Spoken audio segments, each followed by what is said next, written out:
Hello, good morning, everyone, and welcome to the JDC West 2023 Operations Management Case Presentation. Before starting today, the JDC West Organizing Committee would like to make a land acknowledgement. The University of Saskatchewan Saskatoon campus is located on Treaty 6 territory and the traditional homeland of the Métis. We pay our respects to the First Nations and Métis ancestors of this place and reaffirm our relationship with one another. We pledge ourselves to create a competition that celebrates the diverse cultures and histories of this land. Thank you to our judges, Tammy, Paul, and Brad. My name is Kate, and I will be the academic moderator for this presentation. Competitors will have a maximum of 20 minutes to present. Immediately following the presentation, judges will have a total of 5 minutes to ask the presenters questions.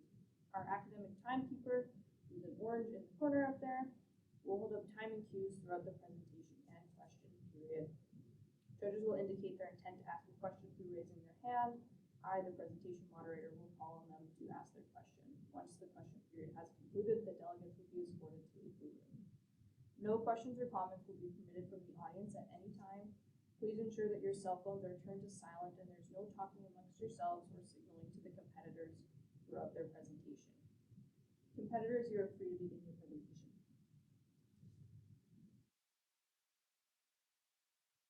Can I have a show of hands? Anyone who have heard about Blockbuster? Right, so we all heard about Blockbuster. That means we all know the Blockbuster story. They were such an amazing, great company that provide DVD services to all people. But now we don't see them anymore. We don't heard about them anymore because they ran out of business. The reason why they ran out of business because they slept on their success and were unable to make changes to adapt to new opportunities and the new demands that come with the environment. Now, we are here today to make sure that Libertine won't have the same consequence. Actually, we're here today to make sure that 10, 20, 30 years down the road, Libertine will still be sticking around and become such a big name that represents the Canadian clothing manufacturer. Good morning, my name is Mai, and together with my teammate Jay and Max, we're Optimus Consulting, and we're so excited to be here to help you transform your business process to drive maximum profitability and enable long-term growth. We'll be doing so by addressing 3 key questions through our situation analysis. The first key question is that we're looking to, is your current business process highly profitable? Second key question, is your current business process highly efficient? And last but not least, we're looking to answer the question, is truth and reconciliation would actually help you enable growth? And we'll be addressing all the issues from these three key questions by implementing our Prime for Success strategy. Now, this is a 2-part strategy. The first part is to revamp the operational process, and the second part is to pursue a new proposal. By implementing our Prime for Success strategy, you'll be able to see an additional $1 million growth in annual revenue. Without further ado, let's move on to the first part of our analysis, where we're addressing first key questions. Is Libertine current business operation highly profitable? If you look onto your left side, we have identified the operational cost per products for your 3 main products, which is parka, peacoat, and raincoat. And what we find is that raw material is on average 83% of your operational costs. So we break this down into more cost of the goods sold for products, and we find that the average cost margin for all your product is right now around 47 and 9%, with parka having the highest cost of goods sold still. So we look further into your current financial situation, and we find that you're currently operating at 52% profit margin. Meanwhile, industry average for premium clothing manufacturer profit margin is only 23%. That means you're operating at a 29% higher profit margins than all your competitors based on the industry average. What I want you to remember from here is that you previously asked us whether or not operation cost would be one of your key problems, and we identified that why operation cost is high is not a problem, and you actually have the liberty and the room to take on more costs to ensure higher product quality because you're operating at 29% higher than the industry average. Now, let's move on to our second analysis. We look into your current business operating efficiency, and we find that during your business operation, tailor taking a lot of time during this process, and they are actually the bottleneck of the operation process. They take around 45 minutes comparing to a machine specialist and pressure machine operators only take around 10 and 15 minutes respectively. Now, the reason why tailor takes such a long time during this business process is because they have to go back and forth a lot. They were the one who's securing the raw materials, cutting, prepping them for the machine, and then after the machine and the cutting specialist done with their work, the tailor actually take back the pieces, press and prep them again before shipping them back to the pressing in order to ship it for machine. Now, this means that the tailors actually go back and forth between the process a lot, and there's a lot of room during this process that can be further optimized to reduce the process time. Additionally, we find that there are a lot of issues with this current operation process because the process isn't really clear to employees. Employees don't really understand how are their performance being measured, how are the KPI connected back to the operation process to enable them to perform better on the day-to-day tasks. Additionally, they also don't understand the long-term divisions of the company. They're actually very concerned about the future of your company, where your company is heading currently. Further than that, there is a lack of community. They feel like Libertine is not enabling the Saskatchewan community and not reaching out or supporting the community to grow along with the community, with the company. Last but not least, there is a lack of diversity and inclusion from the employee perspective. They feel like you can reach out to more people, include more employees from different backgrounds in your current business process to enable your growth. So we look into further analyze why is that the case? Why are this issue exist among the employees? And we find that currently you have two divisions in your operations. You have the production and administrations. Productions are in charge of designing the products and also design the production schedule. Meanwhile, administration is looking into outbound sales. They're also taking care of administration, HR, and most importantly, raw material purchasing. Now, raw material is very important in your business process. It's actually the first part of the business process. However, these two departments are currently not communicating. They don't know what's going on with each of the other part. They don't know what is each department heading towards and what they're trying to do or achieve. And because of this lack of communication and disconnect in operation process, these are the reasons why the employees don't understand and don't feel that sense of community or strong bonding, or even understand what are they going to work day to day for? Where is the company heading? Can they still be here for the next 5, 10, 20 years? What I want you to remember from this is that your current operation process is low in efficiency because of the disconnection in communication between the two departments, and it's hindering your ability to grow further. Moving on to this third question, can truth and reconciliation enable Libertine to grow further? Now, we know that you have looked into Nanook operations and considered to incorporate in your company so that you can help them grow their products output. We find that currently they're offering 50% profit margin, and you're currently sitting at 52% profit margin, which is relatively the same. Additionally, by incorporating Nanook into your operation process, you'll be able to diversify your product line. Further than that, it's an indigenous-owned company, so you would actually support the indigenous community and really using truth and reconciliation as an opportunity. Additionally, we look into all the other stakeholders, your employees, the governments, the buyers who are looking into purchasing your products. And we find that all of them are very interested in incorporating truth and reconciliation into the processes. According to McKinsey research, they find that 85% of the company who actually include diversity, inclusion, and indigenous community in their operation process see a much higher return in orders, also a retention with employees, because they feel a stronger bond of community because you're supporting and giving back to the community. We find all this very suitable and aligned with Liberty future growth.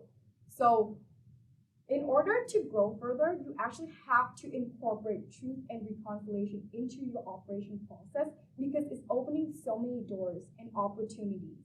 for your company to grow further. Now we'll pass it on to my teammate Jay to walk through the alternatives. Thank you, Mai. Now that Mai has walked you through our key questions and the key takeaways that we have taken from the key questions, I now wanted to discuss some of the alternatives that we have discussed in order to solve our problems, and as well as the different criteria that we have weighted them against. So we have weighted 3 different alternatives against 4 different criteria. The first criteria being the incorporation of truth and reconciliation, as Mai has walked through the importance of this in further growing your company. As well, and the second criteria that we have looked at is the high operational efficiency that this alternative will offer to your company. And the third and fourth criteria that we also wanted to consider for our alternative was the increased profitability, whether this will actually prove more worth to your company and actually move the needle for your company, as well as if this will actually enable long-term growth and not just short-term growth. With these 4 criteria, we have considered 3 different alternatives. The first one being to pursue an next proposal, which is a proposal that has already been offered to your company. The second one being to revamp the whole operational process. You are operating at capacity currently, and this is good for your company, but we have also identified areas where this could possibly improve things for your company further. The last alternative that we have wanted to consider was to reinstate old operations. So to bring back all of your old employees, as well as just reinstate the three-day shift as well. And weighing these 3 alternatives with our 4 criteria points, we have weighted them accordingly. And as you can see here, eventually we have landed at pursuing the first 2 alternatives, which is to pursue an next proposal, as well as revamp operational processes. Although reinstating your old operational processes does mean gaining a lot of your old demand back and a lot of your old workforce back as well, we found that it did not really do much to enable long-term growth and increase profitability further. And with that, I'll now be passing it off to Max to walk us through the details of our recommendation.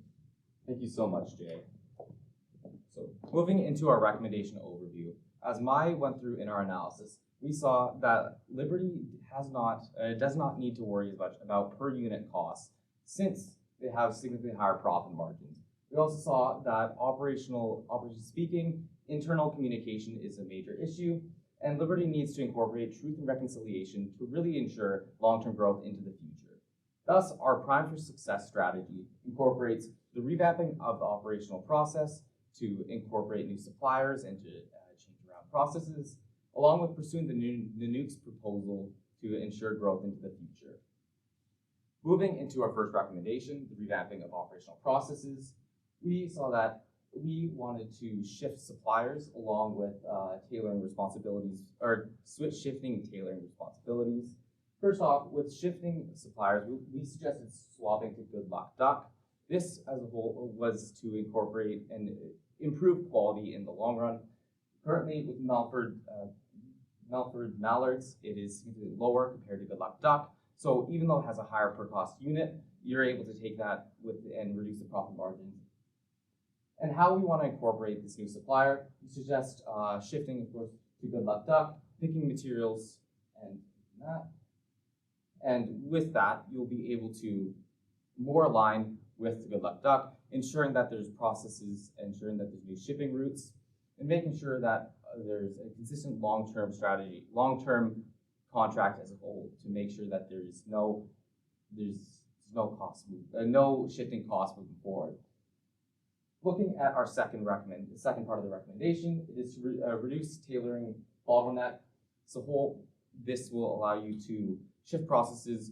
We want to shift it so that now there's cutting and everything shifts and now allows tailoring to no longer pick out the products.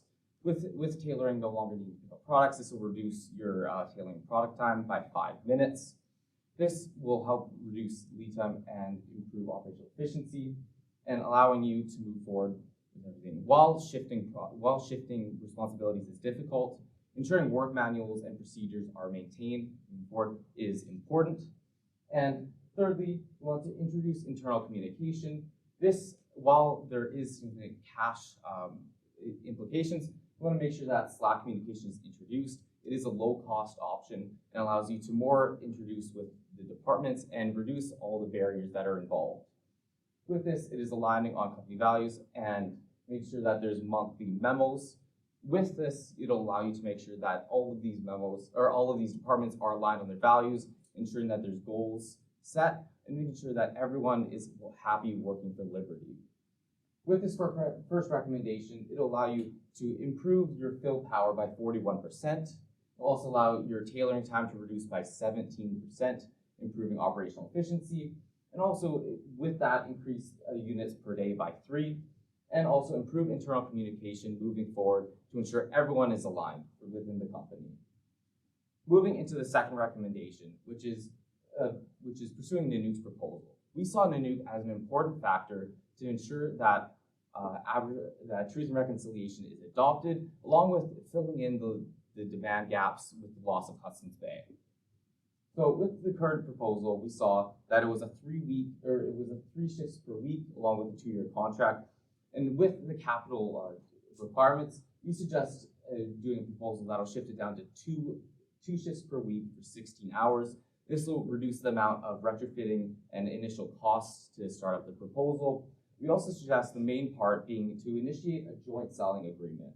This will allow you and Nanook to combine your product lines for outerwear and really entice new customers moving forward to ensure that you have long-term growth.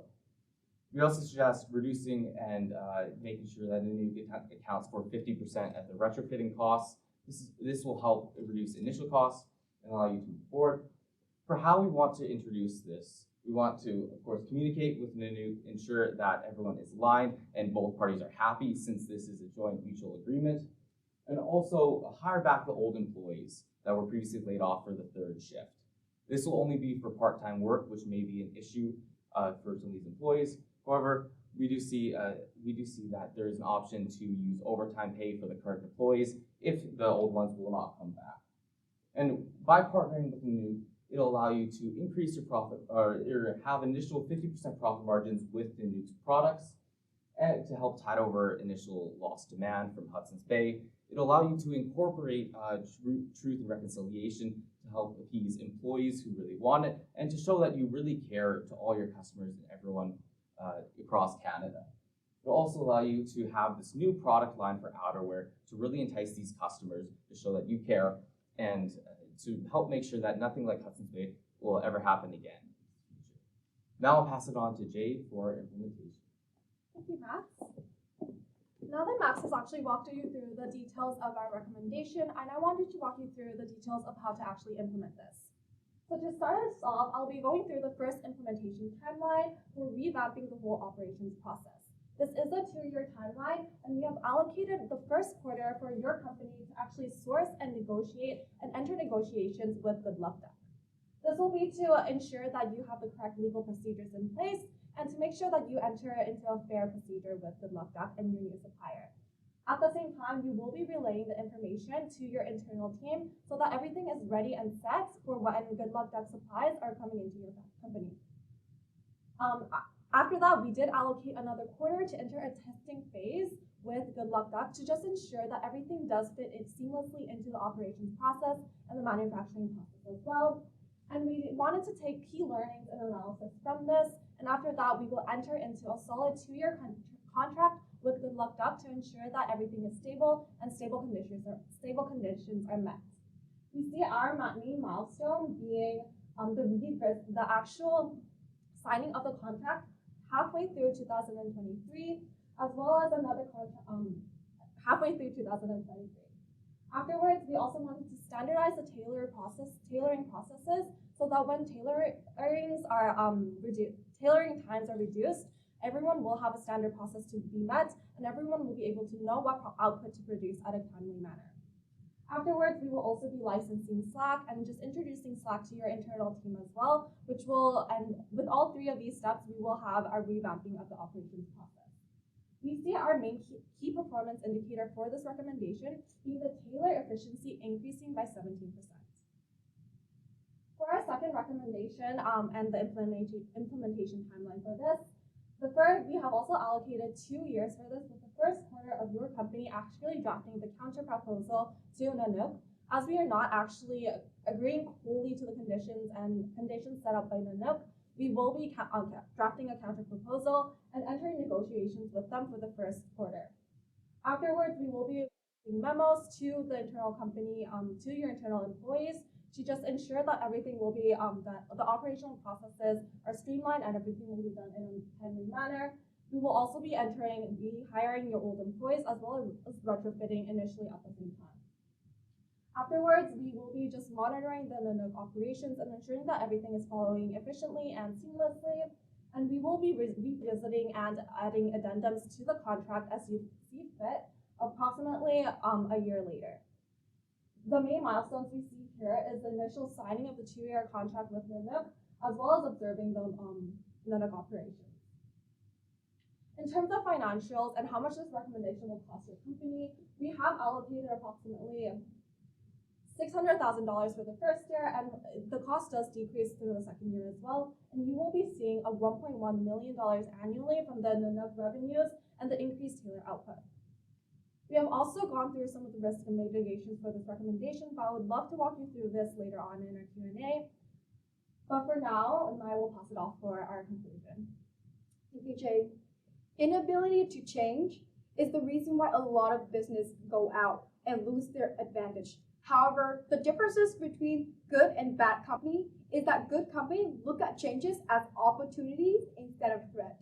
And by implementing our Prime for Success strategy, we will ensure Liberty growth in the future.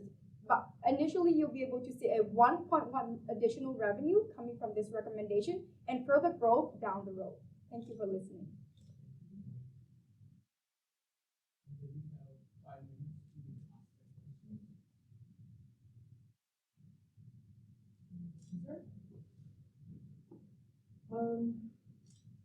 You talked about the 29% that your unit costs, that your profitability is 29% higher than the industry average. You mentioned a couple times you don't really have to worry about per unit cost. You can introduce higher quality products. You can increase costs. That's okay if the company's in strong financial position, but right now there's a cash flow challenge. So how do you make that work in the short term? How do you address the cash flow in the short term? I can take on this question. So in terms of addressing cash flow in the short term, we will be integrating Nanook's production into the third shift that we have cut back on initially. With Nanook's production, we do see approximately $600,000 annually in taking away from the profit margins that we will be acquiring from Nanook. So in the short term, we will be looking to utilize that capital in order to increase the cost of the company. To build off that, if you're using Nanook to help navigate the low cash flow period, then do you view it as a risk trying to create a new deal with them? Are we risking losing that cash flow altogether by pressing? So I can take that. We do see that renegotiation does pose a little bit of a risk, but as we accounted for, we wanted to make sure that it is a mutually beneficial agreement. So that, of course, is changing it so that Liberty is taking on some of the logistics costs, and also combining the product lines creates a more cohesive unit to try and bring in new customer demand. And it helps utilize Liberty as a way to help bring their products to market. So it is a more cohesive and mutual benefit for both parties.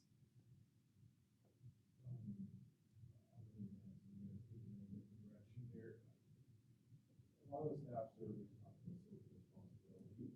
Nobody has mentioned the partnership with Nanook and some of the discussions between two different operations and businesses.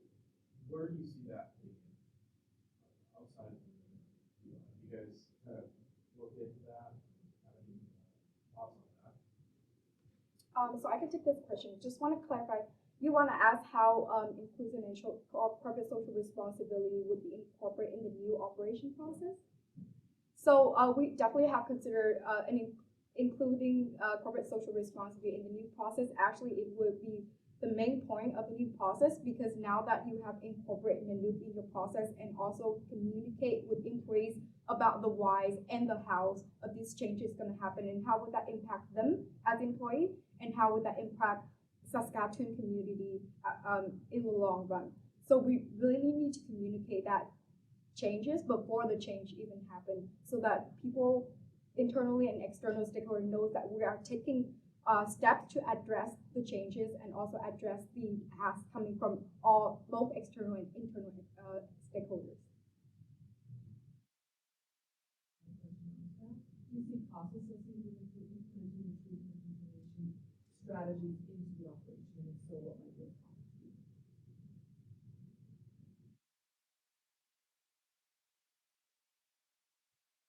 So for our current truth and reconciliation strategy, which is to incorporate NANUC into your operations, we do see initial costs, as we can actually go back and look at here.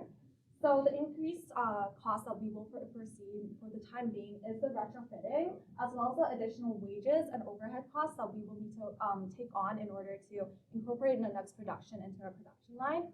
We do see the increased cost, however, at the same time, NANUC's revenue and the NANUC's additional output that will be contributed back to your company does outweigh the cost. Well, tailoring the bottleneck of your process. So when you speed it up and you make it that 17% faster, are you worried about other constraining parts of the manufacturing process not being able to keep up?